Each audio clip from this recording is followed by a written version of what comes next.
Good day! Are we digitally ready? This is a question that teachers and learners are probably asking right now. With the advent of DepEd's Digital Rights Program, the Open Educational Resources, or OER, was woven together and finally realized. This project prioritizes the necessity to enhance the digital literacy skills of every teacher and learner in the country. Our OER mission is to connect the disconnected. OER is indeed an innovative initiative with a lofty aim to get disconnected schools and last-mile schools connected through ICT even without an internet connection. It is designed to cater to the need of these schools for interactivity, digitalization, and delivery of 21st century skills that will ensure that every learner is future ready. Join us in another training workshop and learn more about open educational resources, whose primary purpose is to provide support and assistance to learners and teachers in this rapid advancement of technology.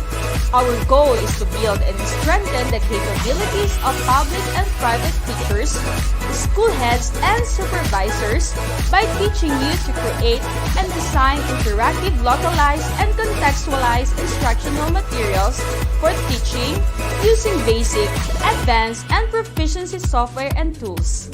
Surely, this will be another exciting and engaging webinar training workshop.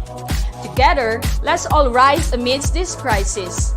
Para sa bata, para sa bayan, para sa guro. Sulong, ito kalidad!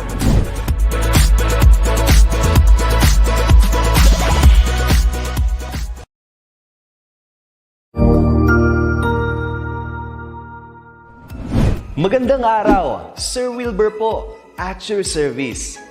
Narito ang ETUlay upang gabayan ka sa inyong pag-aaral upang lubos na maunawaan ang iba't ibang paksa o subject. Ang ETUlay ay isang free online tutorial class na pinangungunahan ng ICT's Educational Technology Unit sa pamumuno ni Undersecretary Elaine Del B. Pascua.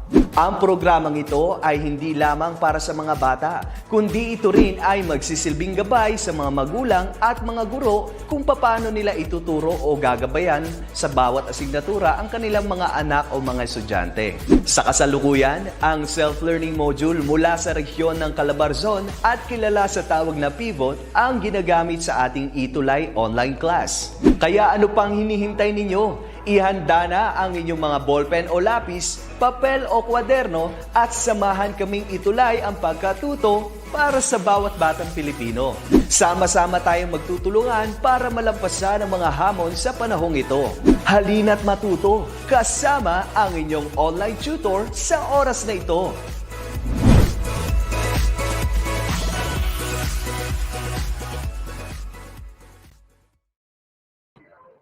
Magandang tanghali po, magandang hapon sa lahat po ng ating mga viewers ngayong Thursday.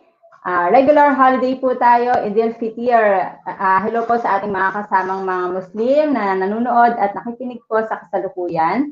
Tayo po ay nasa subject na Introduction to Philosophy of the Human Person. Nasa quarter 3, last quarter na po tayo ng ating quarter 3, last topic of the quarter 3, week 7. We have the human person in the environment. But before that, gusto ko muna pong batiin ang ating SDO Olongapo City, SDS si Madam Samson S. Cunanan, ang aming ASDS po si Madam Mylene Minimo, ang aming EPS sa Araling Panlipunan, si Ma'am Weng, Madam Edwina Espiritu, at ang aming school principal, school head, si Sir Samson S. Boqueron. Maraming salamat po sa inyo at magandang tanghali po sa inyo. At sa lalong-lalo na po sa ating mga learners na nanonood at nakikinig po sa kasalukuyan. Okay? So, kung tayo po na nabanggit ko kanina, Introduction to Philosophy of the Human Person, Quarter 3, Week 7, The Human Person in the Environment. So, nasa last topic na po tayo ng ating Quarter 3, and next week we're going to proceed to the Quarter 4. Napakadali lang po ng philosophy kung inyo pong titingnan. Yung una pong lesson natin, Lesson 1, Quarter 1, we have Quarter 3, the week 1, on the doing philosophy. The next lesson is the methods of philosophizing. The third lesson is the human person as an embodied spirit. And the last lesson for quarter 3 is the human person in the environment. So samahan niyo po ako, si Tutor Eresa, ngayong oras na ito. At ating pong huling talakayin ang ating huling topic sa ating quarter 3, week 7, the human person in the environment. So our topic is focusing on the sustainable development, theories in radical ecological philosophy, and prudence and frugality. But before that, intro to philosophy is a core subject. Ibig sabihin po, lahat po ng mga senior high school natin ay napagdadaanan or na-take po itong subject na ito. Okay? So, ready na po ba kayo? So, ready your pen and paper, your modules. Ilabas na po natin ang ating mga learning modules kung hawak niyo pang inyong pivot modules or ang inyong learning materials na libro, no? Na pinamigay po natin.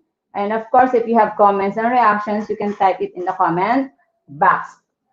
So in quarter 3, week 7, sabi ko nga, this is almost the human person in the environment. Connected na connected to sa ating pakiramdam sa kasalukuyan, sa ating nararamdaman sa kasalukuyan, at mararamdaman at mararanasan pa sa kasalukuyan. So kahapon nga lang, kung matatandaan po ninyo, no, kung nababasa ninyo sa Facebook, nagkaroon tayo ng earthquake kahapon. At napapadalas yung earthquake natin. Kung papansinin din natin, yung panahon natin ngayon, mas tumitindi yung init na nararamdaman natin. Hindi siya tulad dati na kapag ganitong April, May, medyo carry pa natin yung init. Pero ngayon, lumabas ka lang ng bahay, 5 minutes ka lang sa labas ng bahay mo, sobrang tindi na hindi mo na-carry yung init, talagang papasok at papasok ka. Tapos, kung dati, nagbubukas lang kami ng aircon kapag gabi, ngayon kahit 10 a.m. na kailangan nakabukas na yung aircon mo kasi sobrang init na nararamdaman natin. It's because, no, nandito na kasi tayo sa climate change at tumitindi yung climate change na nararamdaman natin, yung pagbabago sa klima natin. Yung bagyo, yung baha na nararanasan natin, mas lumalala pa siya sa kasalukuyan. Kasi ano nga ba ang ginagawa ng tao sa ating kalikasan? Always remember, in lesson 4, the human person as in the environment, towards our environments, one of the important lesson in this chapter is paano ba natin pangangalagaan ng ating kalikasan bilang mga senior high school learners, grade 11 or grade 12. Paano nyo ba pinangangalagaan ng ating kalikasan? Ano nga ba yung mga ginagawa natin? O ano ba yung mga pananaw natin sa ating kalikasan? Tayo ba ay nakakatulong upang mapaganda ang ating kalikasan? O tayo ba ay isa sa mga dahilan kung bakit nagkakaroon ng mga pagbaha, nagkakaroon ng matinding tag-init? So tingnan natin, no? Ito yung isa sa mga magandang pag-aaral dito sa ating lesson 4. Sabi nga, human beings as a steward has to show care for the environment and not destroy it. The Earth's future is our responsibility. Napakabigat po ng words na the Earth's future is our responsibility. So sabi nga, in environmental philosophy, this is the discipline that studies the moral relationship of human beings with the environment and its non-human contents. Philosophers always believe that the human person has the ability to change the environment to suit his purposes. Totoo naman. We always ginagawa natin yung mga bagay-bagay para lang ma-meet yung needs natin as a human person. And kadalasan, no, or madalas or ay na-take for granted natin or nababaliwala natin yung care natin sa environment para ma-meet lang yung needs natin. Kasi ano ba yung mga views natin, philosophical environmental views natin, paano natin nagagawa yun? Nung nakaraan, no, last 2 weeks, pinag-discuss natin yung tinatawag nating anthropocentrism kasi naniniwala tayo kapag anthropocentrism tayo na yung human ang pinaka-importanting species sa planet and we are free to transform our nature and use its resources. Kasi ang tao, marami tayong pangangailangan mula ulo hanggang paa sa ating mga ginagamit, no? Ginagamit sa school, ginagamit sa pagkain natin, ginagamit natin sa kasalukuyan. Lahat yan, it comes from the environment. Yung ginagamit nating papel galing sa puno. Yung ginagamit natin ngayon, yung energy, no? Yung resources natin, kuryente, yung tubig. So everything comes from our environment. And in anthropocentrism, we believe that humans are the most important species. Kaya kahit si hodang masira o mawala yung mga yan, mas importante pa rin yung human needs, no? In anthropocentrism. Well, in biocentrism, it believes that humans are not the only significant species on the planet, and all other organisms have inherent value and should be protected. Napakaganda ng ano niya, ng views niya, biocentrism. Everyone have inherent value and should be protected. Yes, kailangan natin protektahan ng hindi lang ang mga tao, kung hindi pati ang ating kalikasan, because we need to treat everybody as equal. And the last one, na views of philosophical environment, is the ecocentrism. This view promotes the idea that order and balance in nature brings about stability and beauty. This view believes that humankind is a part of a greater biological system,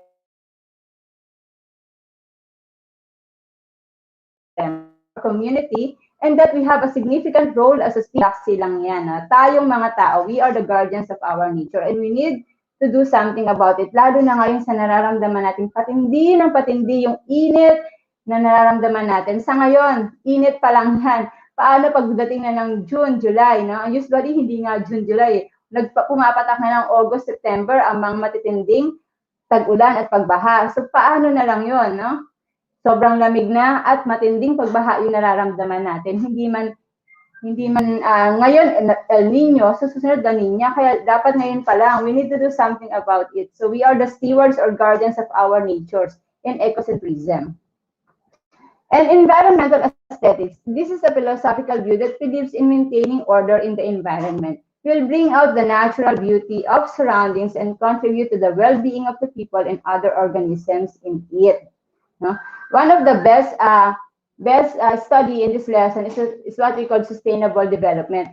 Actually, sustainable development is hindi lang siya sa filosofiya dinidiscuss, no, kundi sa UCSP at sa iba pang mga bagay sa economics. No? Bakit nga? Because in sustainable development, this means that according to the World Commissions on Environment and Development, sustainable development defines as the development that meets the needs of the present without compromising the ability of future generations to meet their own needs.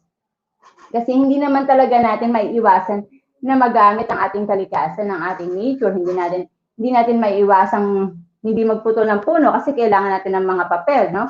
Pero ano yung gagawin natin kung tayo ay magpuputol ng puno? Dapat palitan natin yung punong pinutol natin. Pero hindi lahat ng puno dapat pinuputol o kinakalbo ang kagubatan. May mga certain area lang tayo na dapat i-consider. Tsaka tinitingnan pa natin bago yan putulan, dapat meron niyang permit from the DENR. Hindi ka basta-basta pwede magputol ng puno. Kahit nga dito sa amin, no, sa area namin, hindi kami pwedeng basta-basta magputol ng puno ng kapitbahay namin or ng puno na nasa bandang road area. Kasi pwede kaming kasuhan ng barangay, pwede kang kasuhan ng DNR. So everything, so kailangan may mga permit yan. Even sa ating kalagatan, no? Hindi mo rin naman basta pwedeng paano nga ba magiging maayos or tama ang iyong paghuhuli ng isda. Kailangan ba, sa elementary dinidiscuss na to, no? Kailangan ba maninipis or maliliit na lambat ang gamitin, no? Dapat yung mahuhuli nating isda, yung hindi kasama yung mga maliliit na pwede pa nating magamit in the future generations. So kailangan sustainable development is a necessary, lalo na sa panahon ngayon. Yung paggamit pa lang natin ng electricity, ng water, consumptions natin, no? In sustainable development, meron siyang iba't ibang principles. There are 3 principles under it. So the first one is the environmental integrity. In environmental integrity, any human activities or economic advances should not unduly disrupt the environment and human communities located in the area. So the environment should not be drastically impacted by human activities. Like for example, kung magpapatayo ka ng subdivisions, dapat yung environment and yung mga nandoon malapit sa area na yun, hindi sila maapektuhan ng todo-todo. Kung magkakaroon ng mining area sa lugar mo, dapat meron kang permit not only from the DNR, but also to the LGU, sa barangay unit, and make sure na lahat na nakatira doon sa community na yun, hindi sila maapektuhan ng mining business na gagawin nyo. So, Environmental integrity is one of the best principles in sustainable development. Kaya dapat hindi na di-disrupt ang ating environment. No? Another thing is the economic efficiency. This is to ensure that there is minimum to zero waste in using our natural resources. Minimum to zero waste.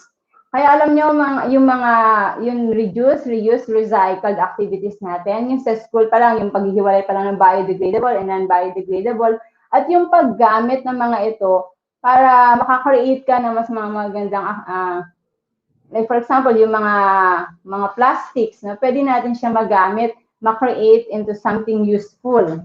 Yung mga bottled water, nagagamit natin yan, pwede natin pang design, ginagamit sa halaman, no? Papaso. So, as much as possible, yung mga waste natin, make sure na maayos natin siyang nasa-segregate at make sure na in economic efficiency, yung mga use natin, no, hanggat maaari magkaroon tayo ng zero waste talaga. Sana. At hindi natin yung dapat, yung mga waste natin, hindi natin yung dapat tinatapon lang kung saan-saan. Kagaya na lang yung pag may mga plastic wrapper tayo, itatapon na lang diyan sa kalsada na nagiging cause ng mga drainage natin, no? Nagbablock yung mga drainage natin. Pero kung ilalagay mo yun sa tamang basurahan, meron yung lahat ng basura natin, meron yung biodegradable and non-biodegradable. Kung ilalagay mo yan sa tama, ma-recycled pa yan ng maayos. Kaya sa ating mga learners, maging responsible tayo sa ating mga basurang tinatapon. May mga collection days tayo ng basura. Sa Olonga po, sa area namin, every Saturday and Wednesday ang collection ng basura. And make sure na nasa ayos yun, no? Naka-segregate na siya. Sa ibang mga bansa, ganun din. Minsan nakakapanood ako ng mga Koreans, talagang naka-segregate yung mga basura nila. Hinihiwalay na mismo ng mga tao, no? Na nagtatapon yung basura nila. So sana ma-practice natin yung ganun. Napakaganda nun. Para yung mga biodegradable, maayos pa siya, yung waste na yon magamit pa siya para maging pataba ng lupa. Yung mga non-biodegradable, pwede natin magamit yan into a useful way. Sabi nga, reduce, reuse, recycled. Ma-recycle natin siya. Pwede siyang, yung mga plastic wrapper, pwede siyang gawin yung, ginagawa siyang bag eh. Yung dati kong work, ginagawa nila yung bag. Yung mga Tetra Pak, ginagawa nilang useful bags yan. Magaganda. Nabibenta yan. No? Kaya, as much as possible, from minimum to zero waste ang paggamit natin ng ating mga natural resources. Another principle of sustainability is equity. It refers to conserving our natural resources so that the future generations will still be able to use it. Ito yung number one talaga. Dapat as much as possible, kung hindi, sabi ko nga kanina, hindi naman natin maiiwasan, hindi magamit or hindi hindi gamitin ng ating kalikasan. Pero make sure na yung mga future generations natin, yung ating mga anak, yung magiging apo natin, meron pa silang magagamit, no, sa ating environment. Hindi yung uubusin na lang natin ng sagad-sagad ngayon. Kaya sana may magawa pa tayo sa ating kalikasan. And there are different theories in radical ecological philosophy. Number one nga dito, sa theories na to ay yung tinatawag nating deep ecology. This assumes that all living things possess equal value and intrinsic worth regardless of their usefulness or utility to other beings. This is experiencing ourselves as part of the living earth and finding our role in protecting the planet. It highlights the shifting away of approaches to environment from anthropocentrism to ecocentrism, deep ecology. So napakaganda po ng theories na to sa radical ecological philosophy. Yung tinatawag natin deep ecology. So from anthropocentrism to ecocentrism. Ano nga ba yung anthropocentrism? It views that the human is the most important things in the planet, so they are free to use the environment. While ecocentrism, it views that all human beings are the stewards or guardians of the environment. So from that thinking, from anthropo to ecocentrism, sana maging ganun yung mind natin, na tayong lahat ay stewards and guardians of our environment. Hindi man natin maiwasan na magamit ang kalikasan, pero gagawa tayo ng paraan, kung gagamitin natin siya ng paraan para mas mapaganda pa ito. Gaya na lang ng mining, hindi naman natin maiwasan na hindi magkaroon ng mining kasi yung mga minerals na nakukuha sa mining, kailangan ng tao. Saan ba nanggagaling yung mga materials na ginagamit natin? Karamihan dyan sa mining yan. Pero paano po natin gagamitin? Paano tayo magiging isang magkakaroon ng responsibility out of it? Yung pagiging responsible sa paggagamit sa mining. So, napakahalaga nun. Even sa pangingisda, dapat responsible tayo dyan. Hindi tayo basta-basta mangingisda ka na lang nakukuha ka at yung mga maliliit na isda. Make sure malalaking isda yung kukuhanin nyo, para yung mga maliliit, di ba? Pwede pa yung lumaki at makakain in the near futures.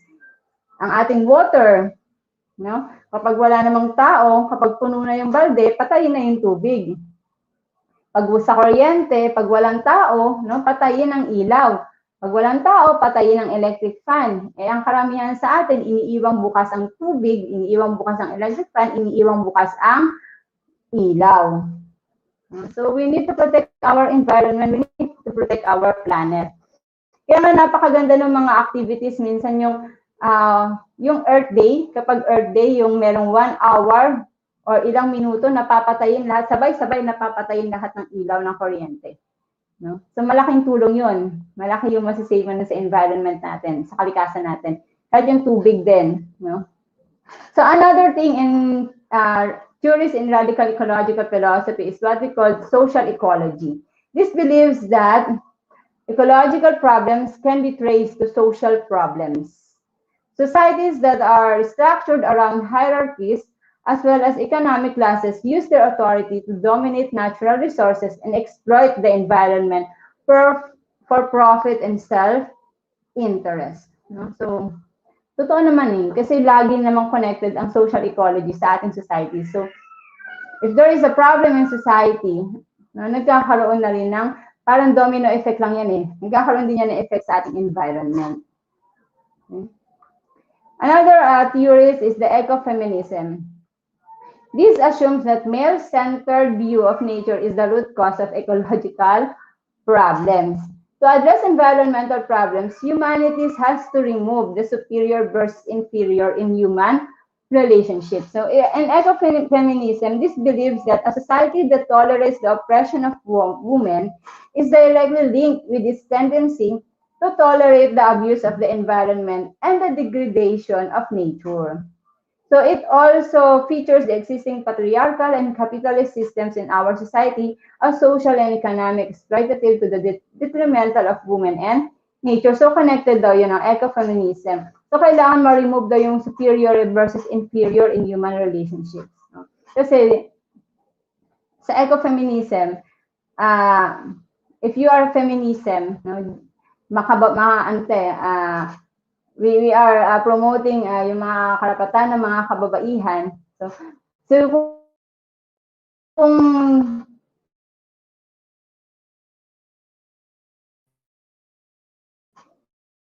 accordingly. Kaya napakahalaga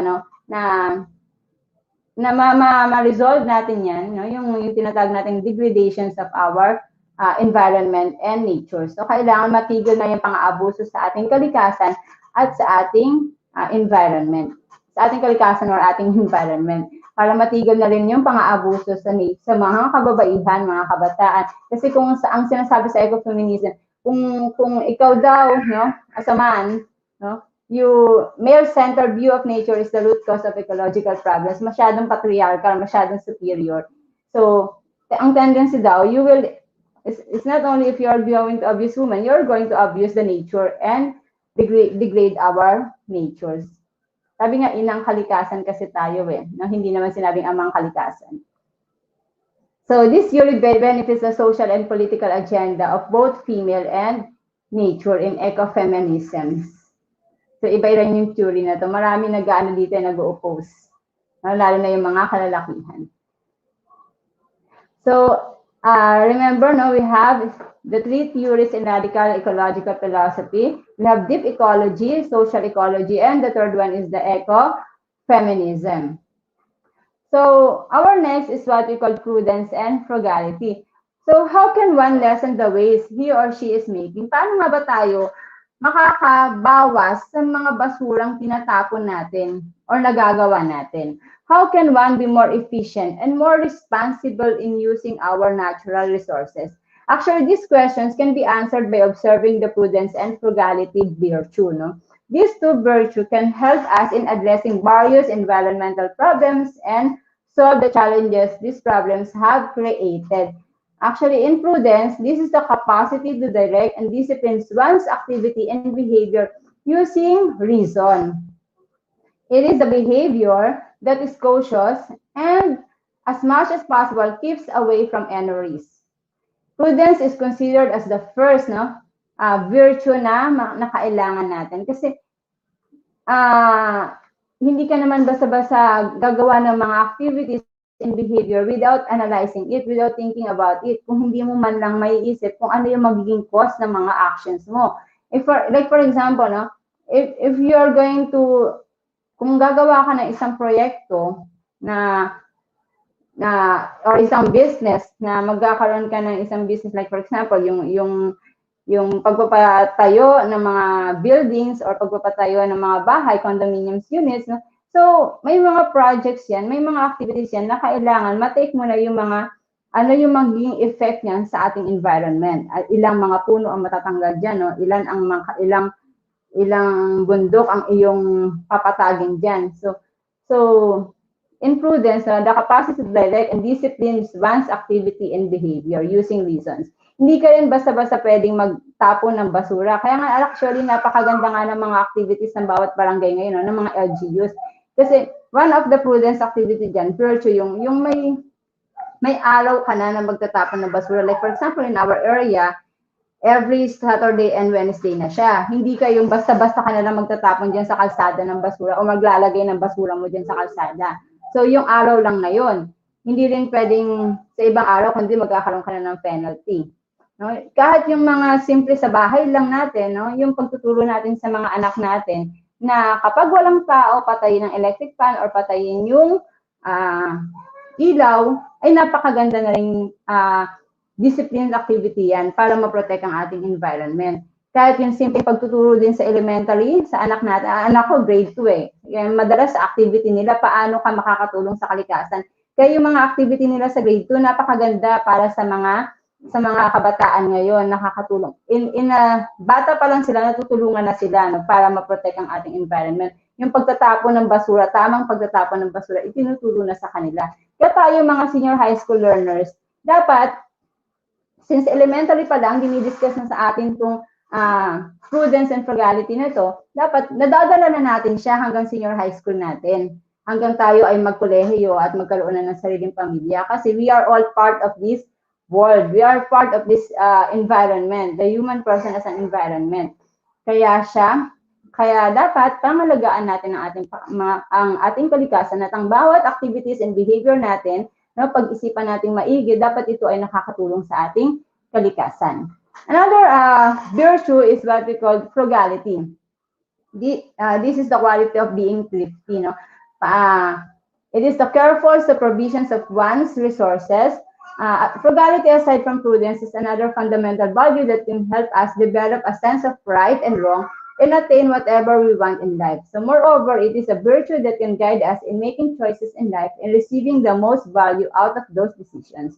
Commonly, when we talk about frugality, we are talking about the cautious management of material resources, especially money. No? Pero sabi nga, a frugal person always invests time to think carefully just to save a lot of money and therefore uses far less money compared to others.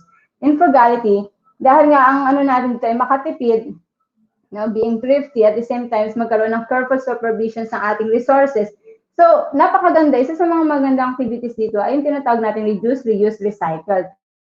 Tsaka yung mga biodegradable and non-biodegradable, yung pagsisegregate ng ating mga basura. Kasi yung pag nasa-segregate na maayos ang ating mga basura, so nagagamit pa siya, no, para mas maging makatulong pa sa atin. Like for example, yung mga biodegradable, kasi pwede mo itong magamit na pataba sa lupa.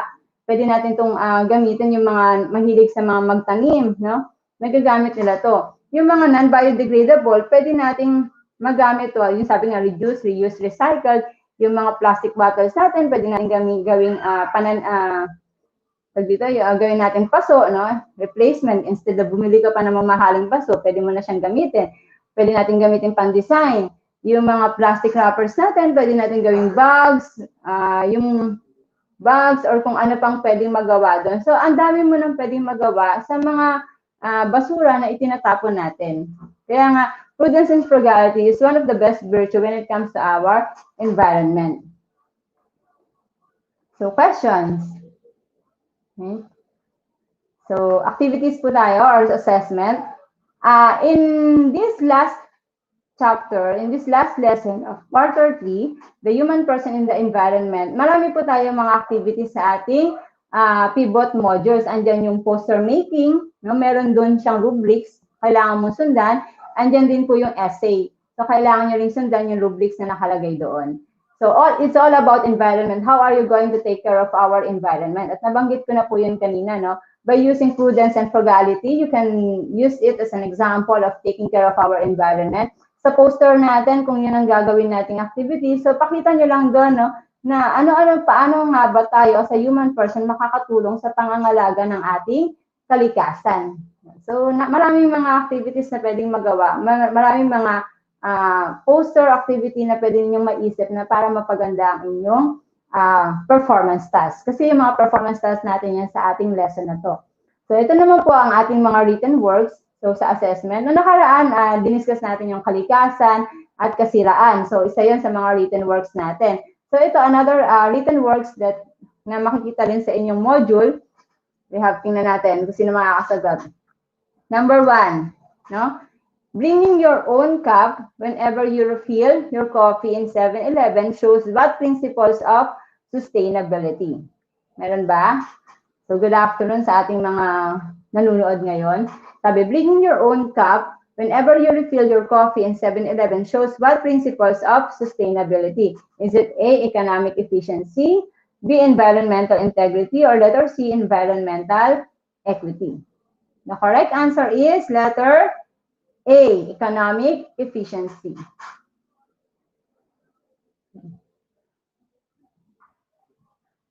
Maganda rin naman yun, no? Kaysa naman itapon mo yung cup natin na binili natin. Actually, yung mga cup natin, pag binibili natin yan, tingin 5 piso yan. So, ang mahal-mahal na rin yan, di ba? Kaya instead na itapon mo yung 5 pisong cup mo, so pag magre-refill ka ng coffee, pwede mo siya magamit. O kaya, kung kailangan mo uminom ng tubig, pwede mo siya magamit. Huwag kang basta-basta magtatapon na lang ng mga cups. Actually, yung mga cups na yan, pag naipon yan sa kakatapon natin, so magiging cause pa yan ng drainage, no, blockage ng ating mga kanal. So number 2, a businessman grabbed and bought a vast land from the farmers and decided to convert it into a subdivision. During the construction, farmers left without jobs and hundreds of trees were uprooted and streams were covered in cement. What principles of sustainability was violated? Okay? What principles of sustainability was violated? Is it A, economic efficiency, B, environmental integrity, or letter C, environmental equity? Okay? The correct answer is letter B, environmental integrity. Kasi nga, gaya po na sinabi ko kanina, no? Kailangan, as a stewards and guardians of our environment, from anthropocentrism minds, we need to shift from ecocentrism. Maging stewards tayo, guardians, pangalagaan natin ang ating kalikasan. Hindi man natin maiiwasan na ma-convert yung mga land na yan into subdivisions, but then, make sure na yung mga nakatira doon, makakompensate nyo sila. No? Hindi sila mawawalan ng trabaho. At yung mga puno na tinanggal nyo doon, make sure, no, na mapapalitan yun. Hindi man dun sa lugar na yun, pero may mga area kayo na mapapalitan yung mga punong tinanggal ninyo. Like for example, no, yung mga soil erosions natin, ano ba yung mga cause niyan? Yan yung mga nawalang yung mga bundok na nawalan ng mga puno. Like, kasi alam naman natin in science, is ano ba yung mga cause ng soil erosions, yung pagbaha, yung mga landslide, no? Tingnan, so pwede nating ma-review yan. So, napakahalaga na yung mga tinanggal natin diyan sa kalikasan natin, mapalitan natin. Kaya environmental integrity, yung principles na na-violate doon sa number 2.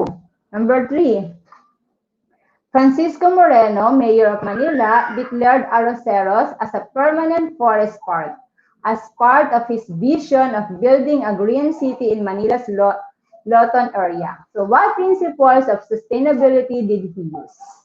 Is it A, economic efficiency, B, environmental integrity, or letter C, environmental equity? Okay, so the correct answer is letter B, environmental integrity. So napakaganda na no, nang ginawa na yan ni Francisco Moreno, no, Mayor of Manila. Yung magkaroon man na green park doon sa Manila kasi pag nagbiyahe kami ng Manila, napaka-init na yan. So, init. Kaya dapat meron mga puno talaga doon. Kahit pa sa mga area na yun, para may mga masisilungan, yung mga tambay na nandoon or yung mga nagtitinda. No? Marami nagtitinda sa mga kalsada kaya dapat meron silang nasisilungan mga puno kahit pa paano. Okay?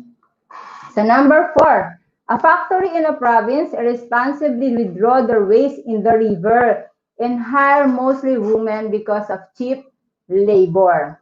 So what theory and radical ecological philosophy explains this ecological problem? So a factory in a province irresponsibly withdraw their waste in the river and hire mostly women because of cheap labor. So what theory and radical ecological philosophy explains this ecological problem? Is it A, deep ecology, B, social ecology, or letter C, ecofeminism? So the correct answer is letter C, ecofeminism. Sa mga may-ari ng mga factories or anything dyan, so lagi niyo pong tatandaan, be responsible po sa inyong mga waste, no? Huwag po natin itong itatapon sa river. Kasi tayo po yung magiging cause ng mga sakit, mga diseases kapag may mga bata or sino man na naliligo dyan. Pwede yung maging sanhi ng mga skin rashes or skin disease or ano pang mga sakit. Hindi lang yun, no? Nakakasira tayo sa kalikasan kasi yung mga nakatira doon sa river, yung mga isda or kung ano mang mga nakatira doon, no? Maaari silang mamatay at maging ma-poison pa yung mga magtitake ng mga yun. So kaya please, no, be responsible sa mga factory workers, sa mga factory, sa mga company na merong mga waste. No? I-segregate nyo na maayos yung mga waste niyo. Itapon po natin ng maayos kasi makakasira tayo sa kalikasan kapag hindi natin inayos yung mga ito. Letter number 5. Finishing your meal without leftovers show what principle of sustainability? So finishing your meal without leftovers shows what principles of sustainability? So is it A, economic efficiency, B, environmental integrity, or letter C, environmental equity? The correct answer is letter A, economic efficiency. So, ay, nakuha po ba natin? Okay, so tama si Regine Alejado, no? Letter A, economic efficiency. So, good afternoon po sa ating mga nakikinig, si Miss Aileen Sivalia, sa mga, meron ako nakita kayo na from Caloocan, from Occidental Mindoro, from Nueva Ecija. So, magandang hapon po sa inyong lahat. So, sa lesson natin na ito, dito po nag-e-end ang ating quarter 3, lesson 4, the human person towards their environment. Isa sa mga mahalagang lesson dito, moral lesson dito sa ating mga senior high school learners, pangalagaan po natin ang ating mga kalikasan. We are all stewards of our environment. Take care of our environment. Sa simpleng basurang pinatapon po natin, totoo to, babalik to sa'yo. Paano? Sa pamamagitan ng mga baha, no? Ng mga kalamidad. Yung mga basura natin, sila yung cause ng mga drainage clog, yung pagdumi ng mga karagatan natin. So bumabalik talaga, totoo yan. Basurang tinapon mo, babalik sa'yo. Kaya make sure, no, pangalagaan natin ang ating kalikasan, ingatan natin ang ating kalikasan, itapon po natin, i-segregate natin na maayos ang ating mga basura. Kapag walang tao sa isang lugar, sa ating bahay, sa i-close ang kuryente, ang ilaw, ang electric fan, or kung anong equipments na naka-open dyan. Ang tubig, no? Kailangan po natin itipirin ang tubig. Huwag tayong masyadong bulagsak sa ating tubig, sa water consumptions natin.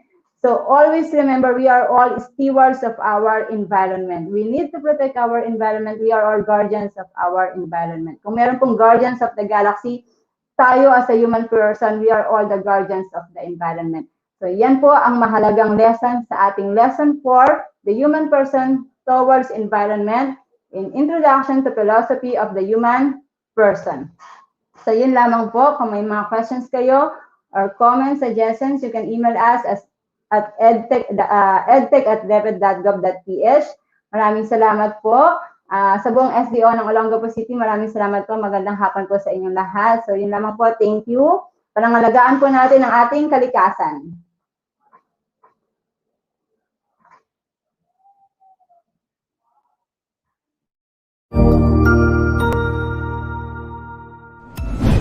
Sigurado ako na marami ka na namang natutuhan sa ating ETUlay tutorial session ngayong araw.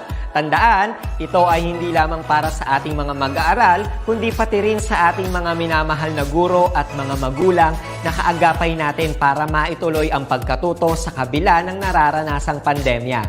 Patuloy ding sumubaybay sa DepEd TV para sa mga araling ginawang video episodes. Mapapanood ito mula Lunes hanggang Sabado, alas 7 ng umaga hanggang alas 7 ng gabi sa inyong mga telebisyon. Abangan bukas mula 1:00 ng tanghali ang iba pang aralin sa ating ETUlay free online tutorial session sa mathematics. I-like and subscribe at manatiling nakasubaybay sa ating ETUlay tutorial session sa DepEd Edtech Unit FB page at Educational Technology Unit channel sa YouTube at sa DepEd Tayo at DepEd Philippines social media accounts. Paalam!